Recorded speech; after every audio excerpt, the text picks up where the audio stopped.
Aloha, beautiful angels, and welcome to another episode of Soul Healing Summit 1. Today, we have a guest, Alain Torres, who is known as the Genesis Doctor, is a world-renowned authority in human consciousness and energy healing. Alain has empowered students from over 73 countries in the same healing secrets he learned from the world's most powerful healers and shamans.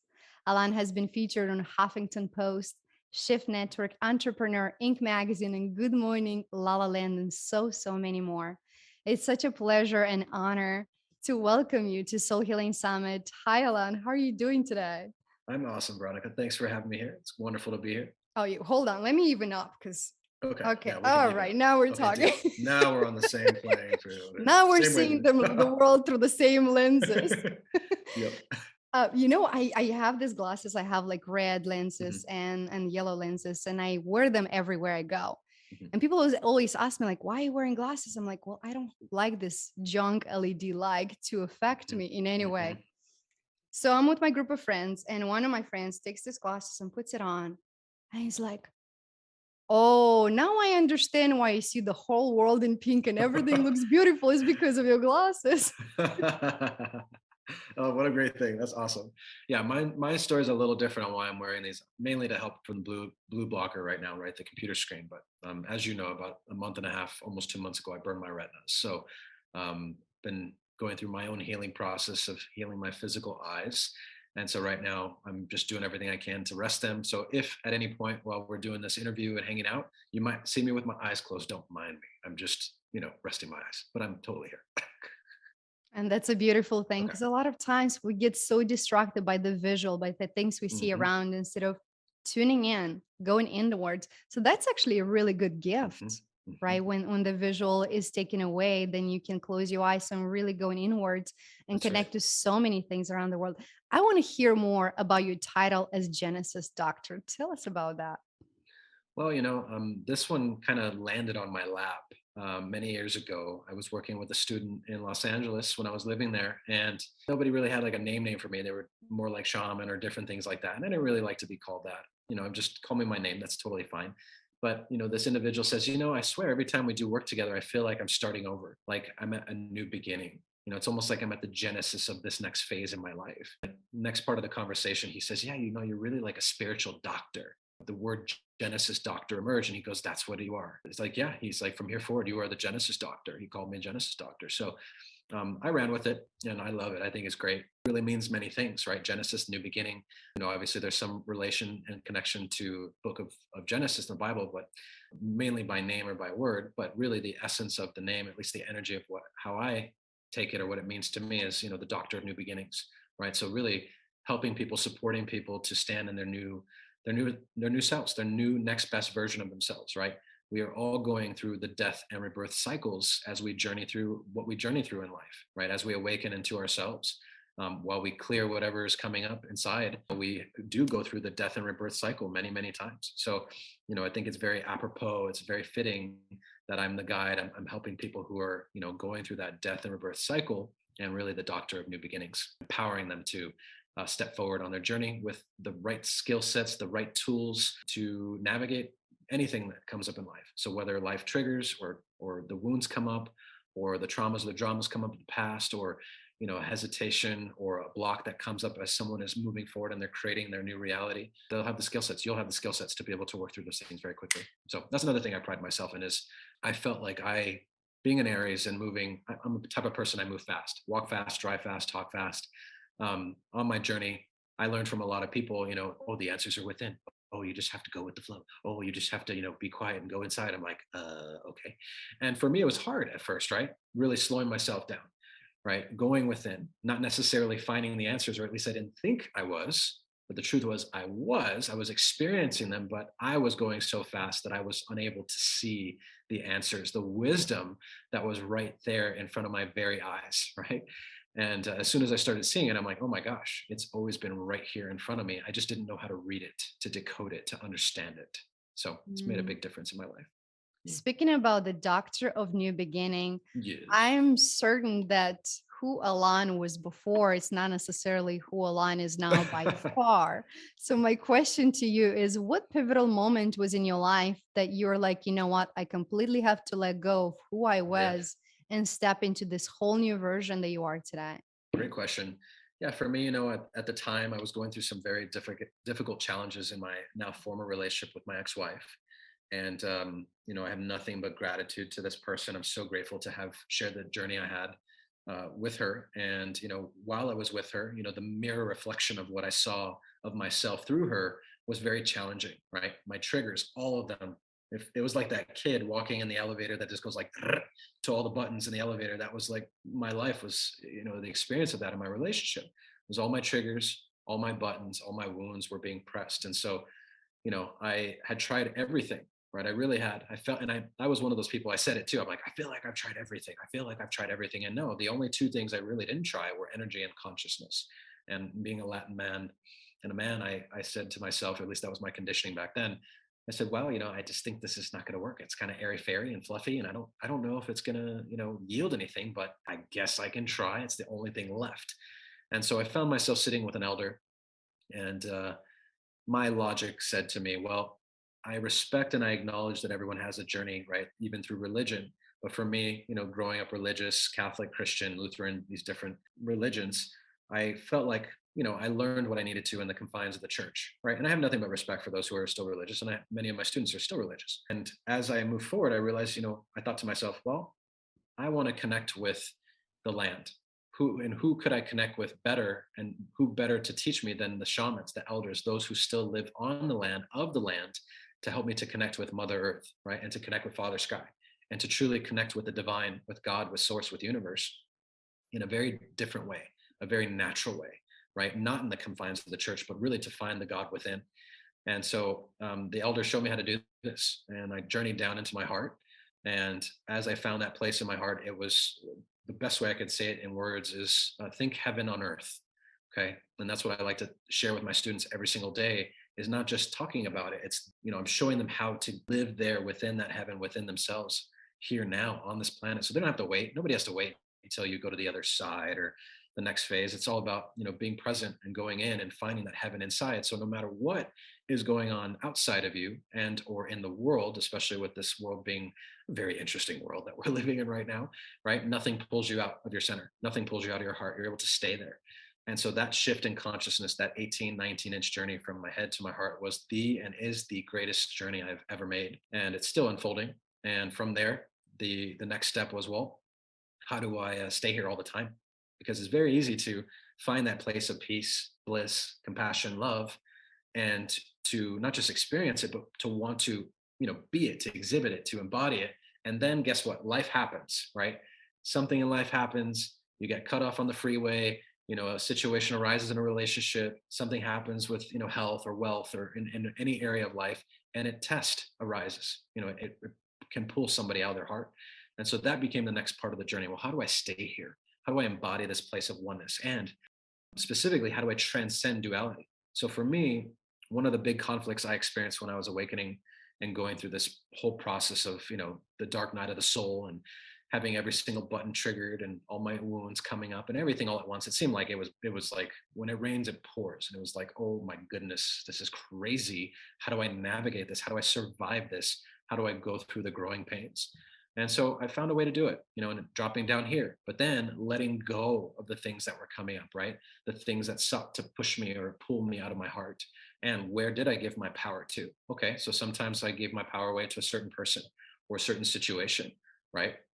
And if I did that, then the next patterns would unfold that would equate to the same predicament that had always unfolded in my life before.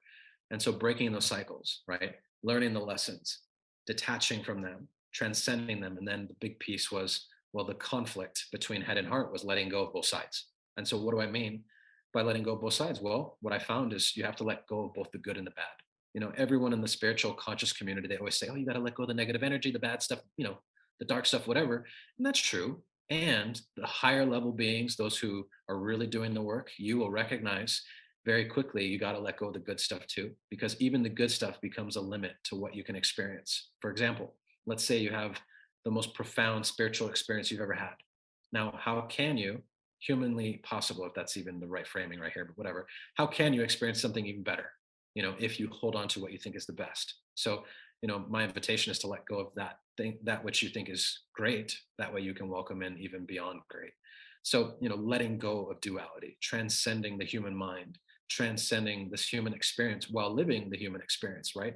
How do we navigate these times from a perspective of unity consciousness or oneness, and at the same time, live here on this planet with all these things going on, with so many things being pushed towards us or onto us, testing us, and in some cases, many people rolling over or laying over their rights or their freedoms or different things like that. So it's really important time right now to be alive and to recognize that even setting boundaries is a very spiritual thing. Even saying no is a very profoundly spiritual thing. Fighting for your rights, fighting for your truth, fighting for yourself. It's just coming out of the idea of what most people think spirituality is. Most people think, oh, spirituality is turning the other cheek and always, forgiving and forgetting. And yeah, there is that. And yet, if you continually see that you're being walked all over and that your boundaries are not being honored, right? We're partly to blame for that, us as the individual, right? We're always training people how we want to be treated. So if we want others to treat us in a different way, i.e., to not walk all over us, to not disrespect us, then we have to set some boundaries, right? And that's a very, very powerful, healthy thing. And those boundaries are very important for us to keep, now for others, because the moment we Mhm. keep them, the other people will have no choice by That's right. respecting it. Yeah, that's right. Training them to treat us a certain way.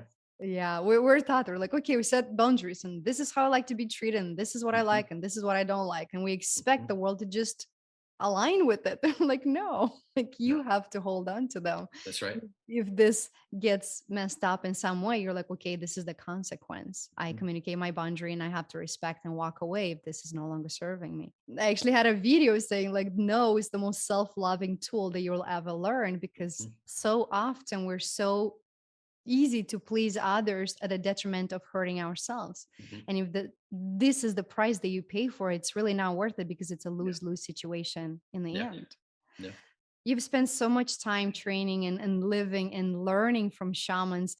I want to hear one of the most profound experiences you had with shamans. Well, there's many. And I truly believe the most profound experience has been how to live, right? And I know that sounds almost so simple to say, but how do you live? How often does someone actually think about, how am I living? Am I living well, right? And while that one I believe is the most important, I believe the other ones led to that conclusion or to that importance of awareness. I went through a 22-day mind activation. It's actually one of the things that I really focus on with my students. I learned it directly from a Mayan elder from the It's a Mayan Council in the Yucatan, and learning how to reactivate these inner technology, these pillars that are inside, right? And most psychic people generally will have one of these pillars activated, but when you have all four, whew, super psychic. Okay, so that's something that's very profound. The next thing being activating the human halo. For me, that was another big step in consciousness. Some people would think that that's crazy, but really, if you think about it logically, look at all the pictures of the greats, right? The masters. Look at the pictures of Jesus with the halo. Look at the pictures of Jesus with the apostles sitting at the table, the Last Supper, in many stained glasses in many churches, right? Look at the pictures of Buddha with the halo. Look at the other masters with the halos. It's not just a mistake that the artist made. It's they saw these things, right? So the halo was the next thing in elevating human consciousness, and then being an empath, right, was the next big thing, was learning how to protect my energy. Like so many of you listening right now, I know a big part of the journey is like, well, we're waking up to our empathy, and oh my gosh, I feel so affected when I walk into a room or when I have this hard conversation with this person I love. Like I feel like I'm being drained, right? And that was a common feeling I felt a lot. So for me, how do I, or how did I learn to do this, and then actually doing it? So activating certain sacred geometry fields around myself, programming them like a crystal, leaving them on autopilot. It's very, very profound work.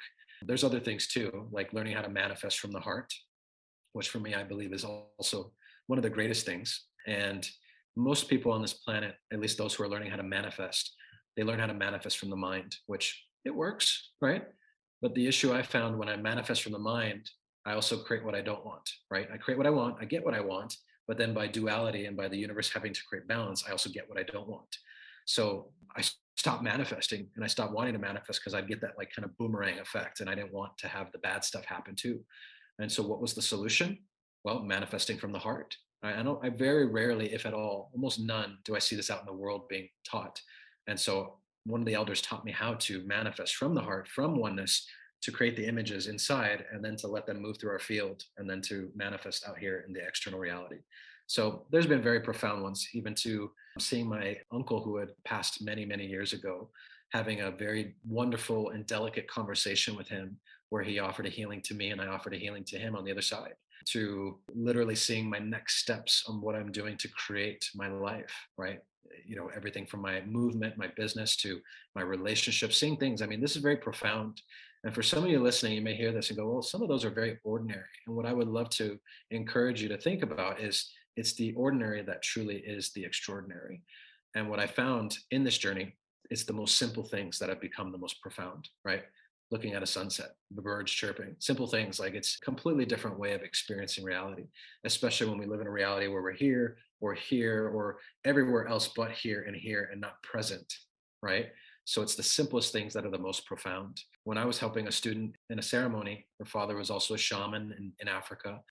They basically banished her for whatever reason. I don't remember the full story of why, but what I do know is that she had some things to clear and to release. And unfortunately, the tribe had cursed her and really sent a lot of bad juju, a lot of bad energy at her. And so I sat with her, blowing smoke onto her, offering those things that were coming out of her back into the universe.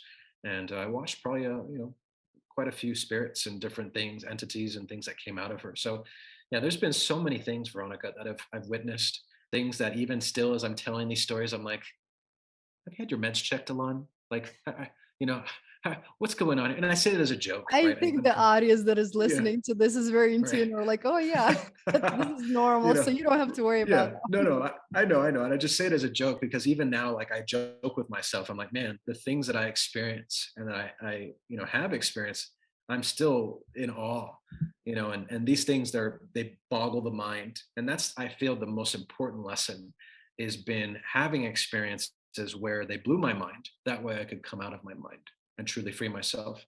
And I remember the first day getting to that place where I had what I call zero mind, no thoughts, no chatter, nothing going on up there, right? It didn't mean anything else other than just peace. But my initial thought that day, I remember it was like it was yesterday. I'm like, oh my God, am I dead?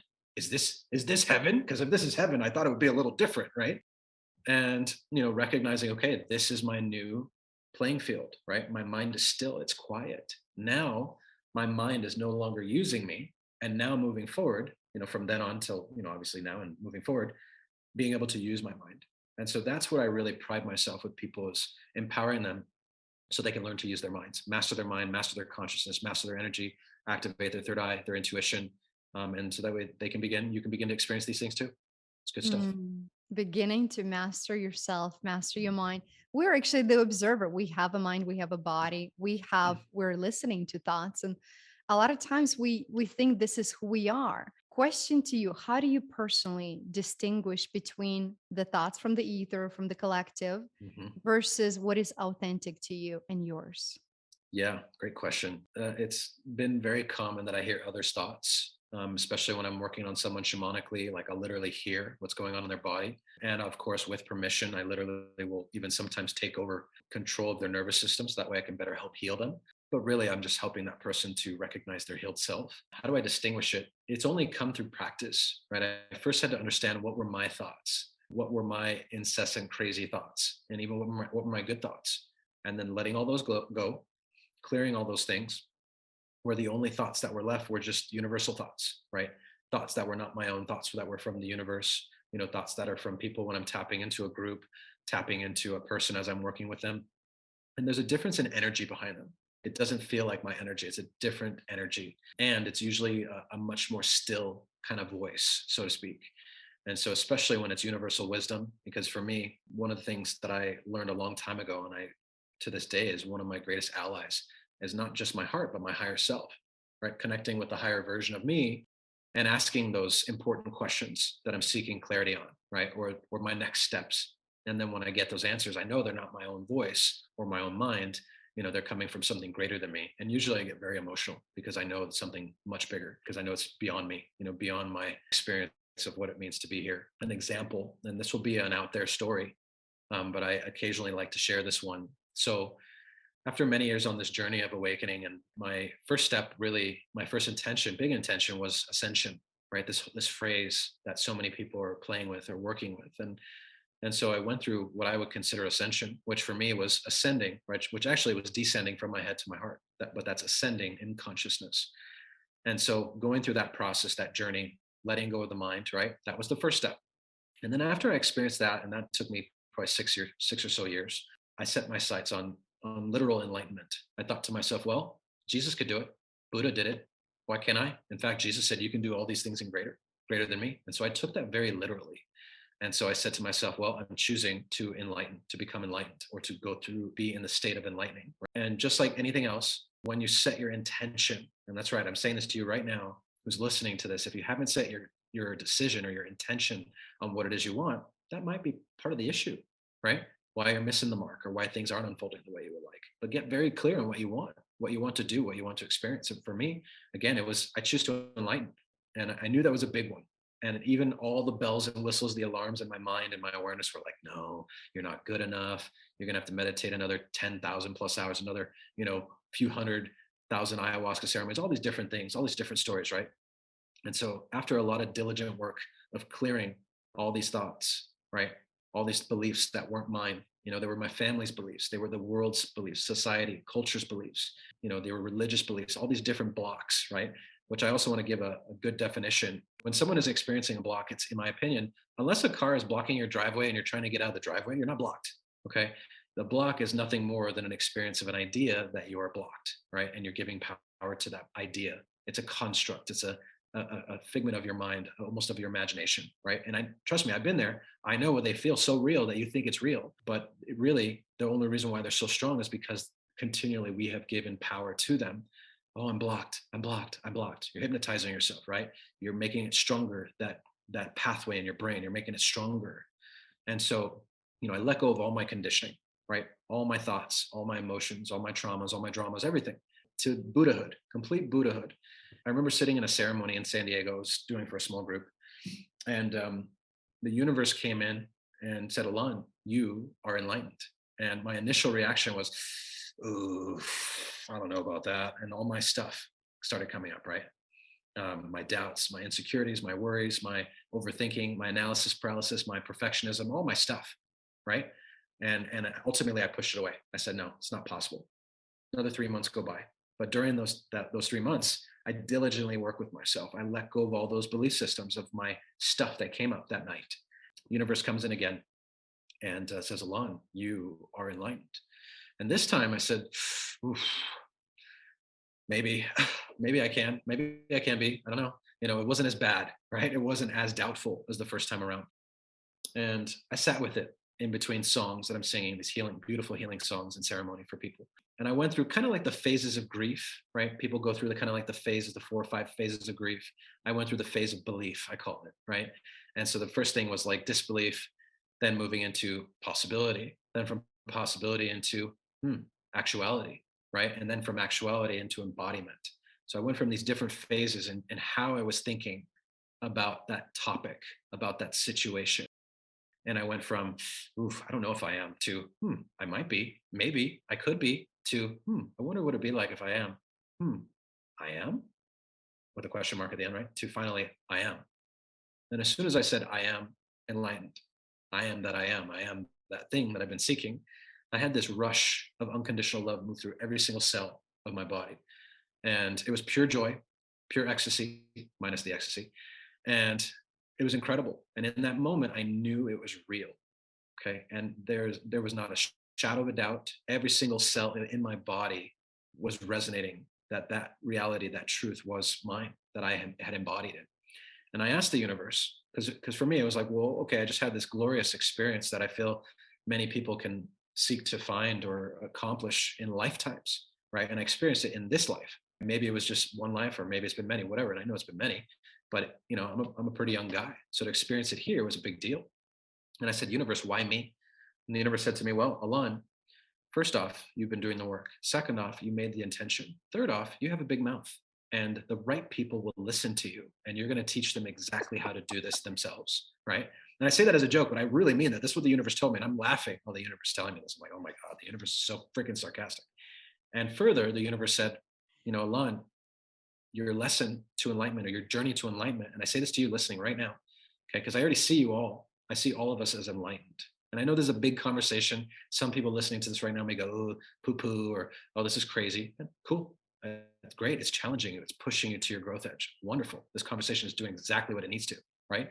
And so the universe said to me, Alon, you were enlightened. The journey to your enlightenment was not for you to do something to become enlightened, not for you to do a process, not for you to, learn a technique, not for you to pay, $50 to Udemy to learn enlightenment in a weekend. Wasn't any of that stuff. Your journey to enlightenment was for you to realize you've always been enlightened. Your journey to enlightenment was simply for you just to realize that you already were, and for you to let go of all the things inside of you that said you were not. To So come back to you. come back to you, right? And so, like, my northern star on this journey of awakening, self-actualization, enlightenment, all this, all the above, has been the quote, and I may butcher it a little bit. Okay, so bear with me.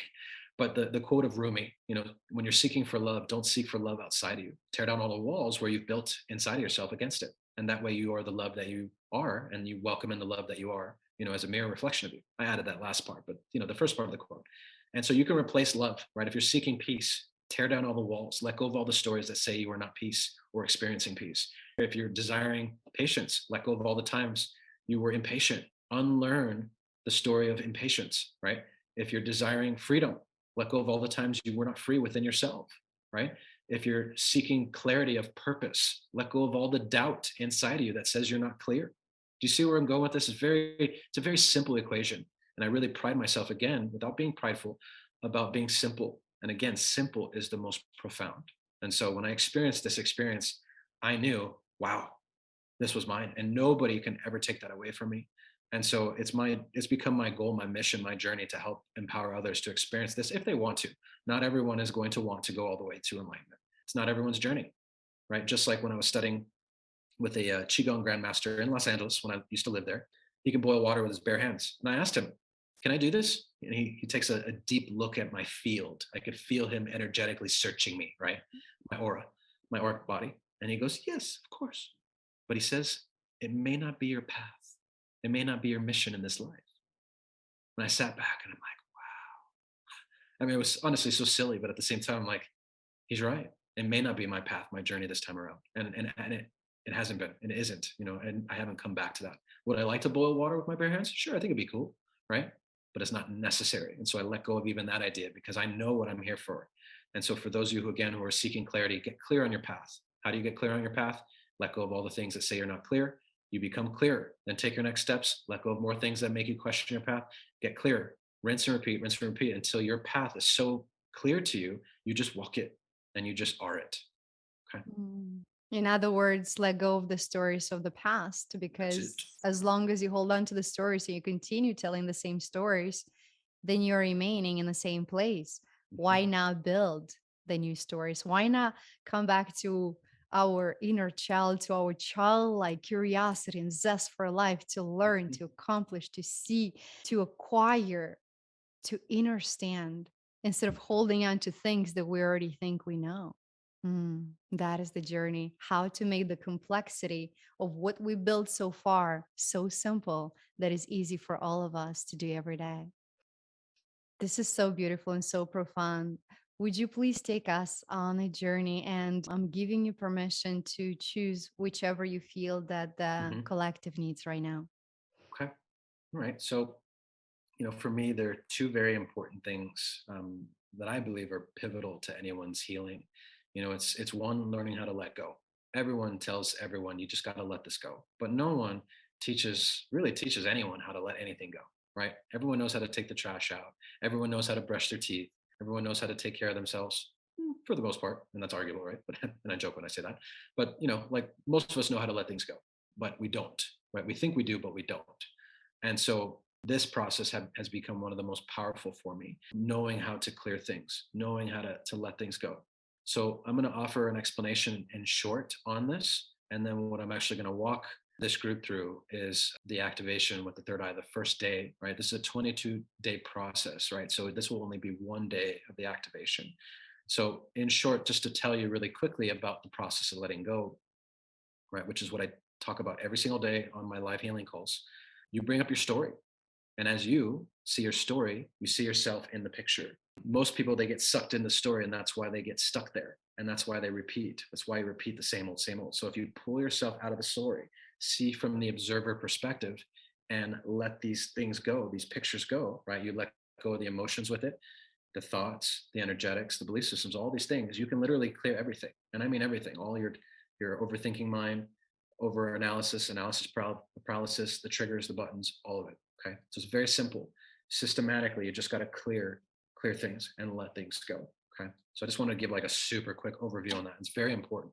That right there took me about 16 years to figure out. Right. And then it's the doing. And so people, when you learn this, it's a game changer. Right now, the activation, I call this the mind activation. And this is honestly going around the world, and many people are quite happy with this. They're experiencing all kinds of things. The main intention being activating your intuition, right? And not just activating your intuition, but learning to live from your heart, right? Learning to live from oneness. So this is all part of it. But this is the first day. So I'm going to give you like a quick overview, and then we're actually going to do it, right? So everyone here has a measuring stick. So I invite you to get out your thumb and your pointer finger, right? And put your thumb to your chin and your pointer finger to your tip of your nose. Now, that right there is your measuring stick. Each person has a unique measuring stick. This is to your body's sacred geometry, right? So now, if I have that measuring stick and I move it up here and I rock down, that's the exact spot of my third eye right there. And everyone's is slightly different. Some people have longer heads, some people have shorter heads. We're all different, we're all unique, right? So, again, your measuring stick, bring it up, that's your exact spot for your third eye. Now, if you do it once more with that same measuring stick and down, that's what I call the unicorn pillar.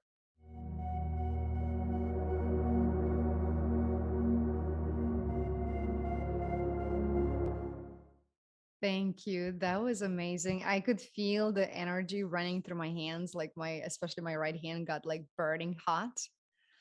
And it's very interesting because when I work with my hands, my left one channels cold and my right one channels hot. So usually when I work with somebody like on a physical level, I usually do both. So then it's not too hot.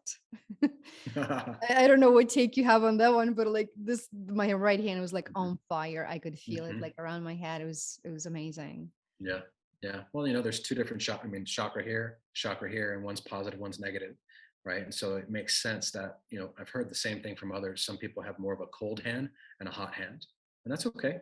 I think it's great. I think you use one for one, thing you need to do for healing work, another for another one. So it's perfect. Good balance. Yeah. And another thing I'm experiencing right now, it's like I am so aware of the field Mhm, that we just created. It's measurable, mhm, if I could say that, because a lot of times like you do different journeys and you activate and you sense a lot of openness, but now I feel like it's strictly mhm, measurable. So then I mhm, can take this opening or activation, I can expand it farther, mhm, or I can bring it in depending on what mhm. I do. Yeah. And this is think of it as the foundation of the house that you're building. After this, a few other steps later, that's where you activate the halo. So the halo actually pops out to this perfect sacred geometry, and the pillars are what hold it in place. And it's not just a Ooh. circle, it's a sphere, right? It goes perfectly around you. Like think of a basketball going over your head, and that's the halo. It's pretty cool. It's That's pretty a cool. beautiful magical hack to bring in the world. It's like you might not Yeah. see an invisible eye unless somebody's like really tapped or has their clairvoyance open, then they can see your aura and you halo. You're like, oh, Hmm. Yep. I see you. I know you. And when you Yeah. meet somebody and they just like you can see them scanning your entire energy field, they're like, oh, they know me. Hmm. Been That's right. spotted. There was a burning question that Mm, it kept coming throughout the entire hour. And the question is oftentimes when we feel things or we sense things, we're experiencing things. mhm, A lot of times we're trying to figure out, oh, is this mine? Is it the people around? Is it the collective? mhm, But what is your take on experiencing a wave of energy that is not even from this timeline mhm, or this 3D reality? mhm. What is your take on that one? Yeah, I've actually been sitting in a kind of like a Chipotle, but it was Tokaya in Santa Monica with a friend, and we're both sitting eating our food, and all of a sudden we both kind of like sit up and look at each other. We're like, do you feel that right now? She's like, yeah, I feel that right now. Do you feel that right now? I'm like, yeah. And we're looking around, everybody else oblivious, right? And so we both closed our eyes and we both knew it was a download, right? Perhaps from another timeline, perhaps directly from the universe, maybe going through the galactic current sheet right now, like we are, which is scientifically proven we are. The polarities are changing in the universe, right?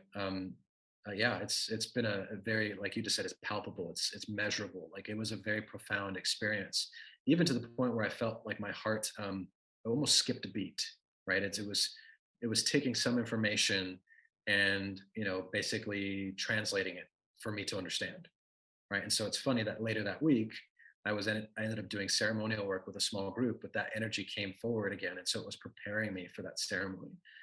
So everything has a way of preparing us, especially for those of us who are in tune. We're constantly receiving these downloads, right? And they are preparing us for things that we don't necessarily know we need to be prepared for just yet, but trust that it is preparing you for what is coming next, because there are no mistakes in the universe. Very well said. And we do so much work on other realms that we're not even aware of, especially when we're sleeping. I Yep. woke up this morning and I just got this wave of, it felt like ecstasy, like euphoria. I felt so happy. And I'm like, I didn't think about anything specific. There was nothing unusual. I mean, there are miracles in my life happening every day, but nothing was specific in that moment. I'm like, where is this wave coming from? And I've experienced the same thing with, like, a wave of heavy energy that I just have to lay on the floor and cry and I have Hmm. no idea what is happening. So it almost feels like we're doing work on other realms at the same time, or maybe the earth is healing through us. Hmm. Yeah, it could be all the above. I don't believe there's one way that it happens every time, or that it's okay, this time it's this, and it's always this. No, it's sometimes it's different. You could be picking up on a loved one. You can be picking up on something in the solar system, something in the universe, perhaps maybe the version of you from a parallel reality, a parallel timeline, which I do believe in. The bottom line is we are always manifesting our entire reality. We're shifting things billions of times a second, right? In fact, it's happening so quickly we can't even see it changing. A simple change in our thought changes our entire reality. Same thing with an emotion or an energetic, right? So yeah, it's fascinating. And again, for me personally, I let go of the idea of always needing to know what it is, and I just accept. Okay, I'm an open receiver, right? I'm a conduit. I'm a pure conduit for the universe. So I receive. I receive information as I need to. And one of the intentions I said is that it's for the highest of all good, for the good of all, right? So that means if it's not for the highest for me to receive that particular download or that particular information, I won't get it, right? So that's why for me it's always very intentional, and I love that one. Intending X, Y, Z for the highest of all good, for the good of all, and that's how I filter in these things. And some I don't receive. Other people get stuff, and I'm like, didn't get that one. All good. I'm not in FOMO. I'm not missing it out. Missing out or anything. I have no problem with it. I'm like, okay, cool. Wasn't meant for me. Wasn't for the highest of my good, for the good of all. No problem. So be patient and allow yourself to receive exactly what Mhm. is right for you and what you're able to understand at this time. And I like to say the word understand Yeah, versus I like that. understand, because understand, we're standing under somebody's truth. Understand, that's when you hold on to your truth and you also can see somebody else's truth without having to compare or have conflict or anything like that. One thing that I want to ask you in conclusion, Mhm. from your eyes, from your perspective, how do you see the new earth? What can we do as humans, as individuals, to step into the new earth the right way? I'm going to answer the question with your last part of the question first. I believe that every single one of us, you and I, every one of you listening here, you already are stepping into the new earth. You already have. In fact, by being here, by doing the work that you are on yourself, you are the change that you wish to see, right? You are imparting change. You are changing the world.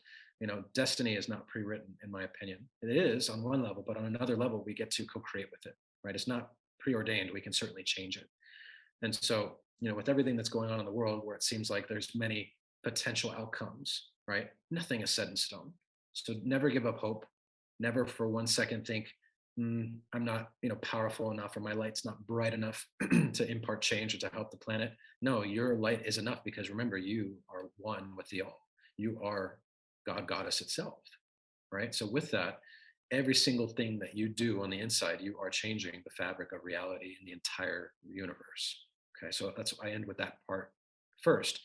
And as far as how I see it, it's being written, right? We're all co-creating this. So if we go into fear, we create more fear. If we go into love and stay in love, we create more love, right? And to be clear, like, and I always joke about this with my group. I'm all for peace and love, but for me, there's also a practicality about it, right? Peace and love will not always necessarily stop someone from physical violence, right? So there's that fine line. So that's why the monks, yes, they were extremely peaceful beings, right? Yet they also were badass martial artists, and they could just, with a touch of a finger, probably turn somebody's, battery off so they can fall back into place, into a higher level. And it's up to each of us to decide and to define what we experience as we move forward, because we are writing it. We are writing reality with each other right now. So don't for one second think, that they have power or they have control or that, they're winning, because they're not. I guarantee you they're not. Right. So just remember, we are the light bringers. We are the ones that are here to leave this world a better place, and never give up hope. Always sit rooted inside of yourself and share your heart, you know, shine brightly. And even if that means just being in your presence and being in your full light and your full bliss, just know that that is more than enough to help heal the world and heal the planet. Because again, you are being the change that you wish to see in the world. So that's what I would Hmm. say. We are the change that we wish to see in the world. And with that said, my beautiful soul, let's create the new earth that we love to live in, with one thought, with one feeling, with one choice, with one word at a time. Thank you so much, Alan. This has been such a profound hour of wisdom, of light, of channeling beautiful wisdom that we all need to hear right now. This is so, so, so important. And I'm grateful that somehow, some way, our paths connected to bring this message to the world. Because what we do here is we simply channel what was meant to shift and change within us at this moment in time. So if you're hearing this and a part of you is like, oh, I wish I would have learned that years ago, the fact of the matter is things come to you in divine timing. So if you heard something from Alan today and you're like, you know what, I want to learn maybe to do journeys like Alan, or I want to hear his wisdom, or I want to feel what it's like to have your third eye activated to such level, the inwards, I feel home no matter what is happening outside of the world. Then reach out and join Alan on his journey and join us on this experience of creating this new earth with one thought at a time. Our heart goes to you. Love to. Thank you for having me. Yeah. And just remember, one step, right? Every day, one step, and you will continue on your journey. I know it sounds very simple, and it is, but just take one next step, right? So happy to be here for you and support you. And, thank you for listening to this message. Thank you. Yep.